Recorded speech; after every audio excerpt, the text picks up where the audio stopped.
Yeah, it was massive. I think the break probably come at a good time for us. We was on a run of a few defeats and we needed to get back to winning ways, and a little bit of a break got us to regroup and work on a few things that needed improving. And today we had to win ugly, home performance, and 3 points is the main thing.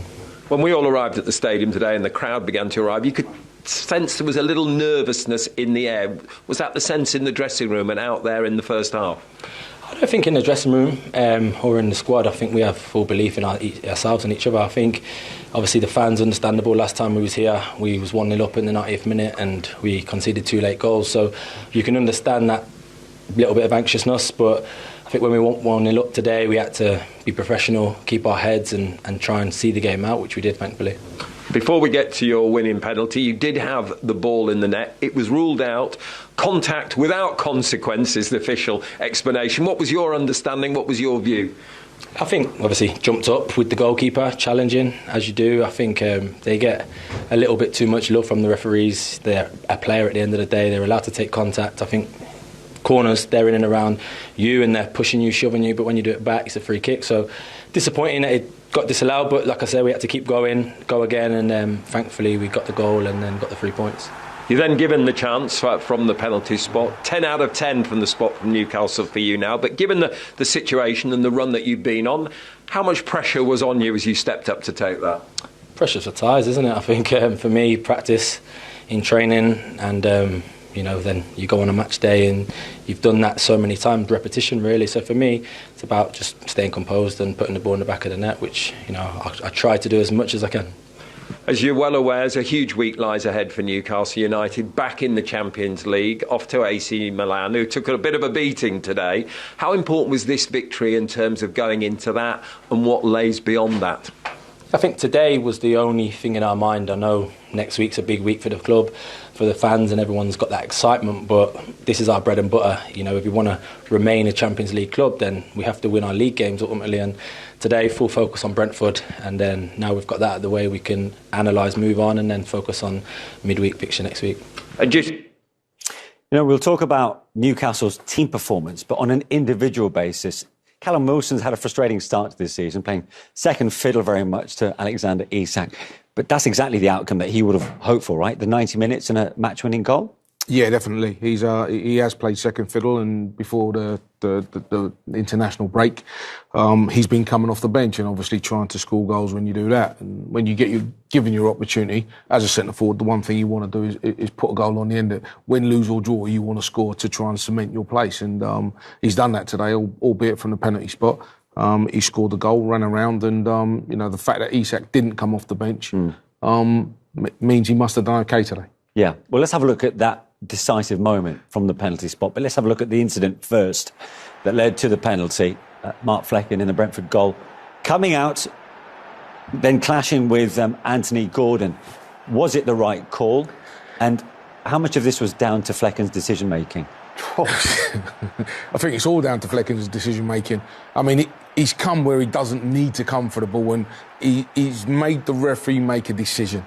Look, I mean, it's actually, it looks like Gordon running into him, but the fact that he's slid, gone to ground, he has caught him, and, I think it's a penalty. It's a soft penalty, but it is a penalty. Yeah, I'm not convinced. I don't think it was ever one that VAR were going to overrule because there was definite contact, but Gordon certainly won the penalty kick through a goalkeeper mistake for being out in that position. But, we've seen a very clinical finich there from Callum Wilson. He scored 10 out of 10 penalties. Now he's reliable in those positions, and he's reliable when he leads the Newcastle attack. He's been great. He's the type of person that when you're playing in those games and you're frustrated, the game's being a bit scrappy, you're looking for somebody just to unlock the door, somebody to make something happen.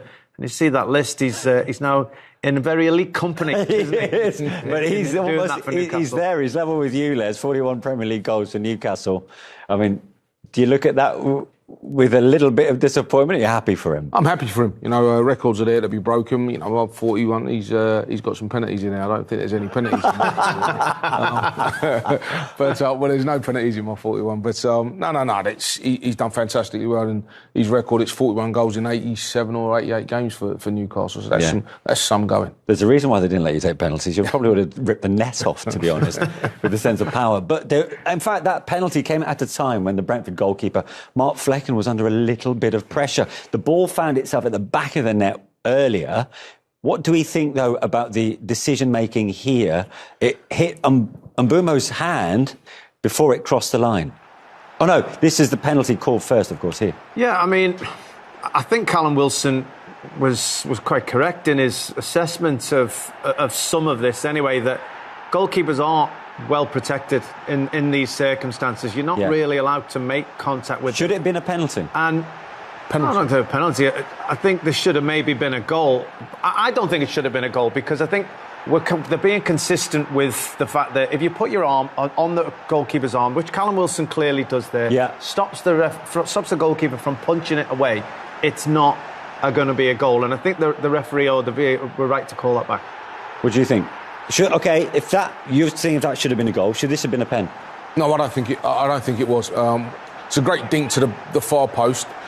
What's happening here is who's the player that's leaning on him? Harvey Barnes. He's leaning on him, pulling him back. If someone pulls you back, the automatic thing is your hand's going to come up in the air. And that's what happens. His hand comes. I think it's the right decision not to give a penalty. I didn't think this was a penalty. Yeah, I agree. I thought the referee had a poor game, to be honest, calling that. I think the VAR today really helped the referee. Do you? I think they really helped him in some really big decisions. I thought they got that one right by calling him over, pointing out that there potentially was a foul on Mbumo at the back post. It certainly hit his head, then hit his arm. So you can see why that decision was cancelled. OK. But there was a penalty given, and in the end, of course, Newcastle picked up all 3 points. More reaction then to come. Welcome back. More reaction now from St James's Park and Newcastle's 1-0 win over Brentford. Here's the Magpies boss, Eddie Howe. Yeah, big result for us. Difficult game today. Knew it was going to be. Brentford, a difficult team to play against. It wasn't a game of many chances, I didn't think. Thankfully, we got the important goal we needed. What about the team's performance as a whole? Did it take them a while to get going and warmed up? I don't know if that's the right term, but I think it took us... I don't think we were in full rhythm today, but that's what Brentford do. They make it difficult for you, and it was sort of a bitty game for us. I thought we had to defend very well. We had to get the basics right, set plays, general play, crosses into our box. Thought we defended much better today. Really good to get a clean sheet. Delighted with that, and then I think we have the players that can win games. First start of the season for Elliot Anderson. First start full stop for Harvey Barnes. How do you think they combined on the left? Yeah, I thought they did well. Really delighted that Elliot gets to start today. I think he's deserved it. Harvey, again, comes into the team, performs well. Those players worked well during the international break, so I had no hesitation putting them in. Yeah, Les, how quickly the mood has lifted, I suppose, as a result of that. Yeah, it was. They won't be overly delighted with the performance, but the result was the main thing. And as he said, a clean sheet. Stands him in good stead to go to Milan in the week. Could have been a very different story, though, when Visser had that late chance, Leon. It should have been. I mean, it was, as the game went and the standard of chances, this was absolutely huge. It's a brilliant ball to the far post. He peels away brilliantly.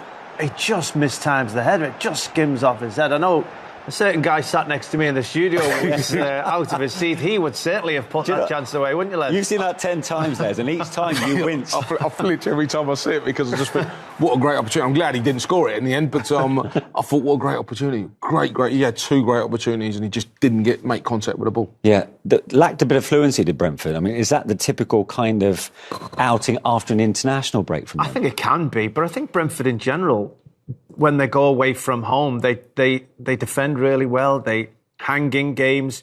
Quite often they take their chances. When that opportunity comes, they take the chance. The Visser chance in the first half, the Hickey chance. Brentford are quite good at taking opportunities, then playing on the counter-attack and playing on the break after that. And unfortunately, they just didn't take their chances today. Shows how important Tony is for them, because I think put Tony in those positions, he scores those goals. Yeah. Massive. Well, the good news, of course, for them is that he's back in training, so at least he'll be part of the squad effort, and Thomas Frank, no doubt, will be delighted to see that. That's it in terms of today's Matchday Live. Les Leon, great to see you. What a day it's been in the Premier League. 21 goals from the 7 games. He's hoping for more of the same on Sunday. Bye for now.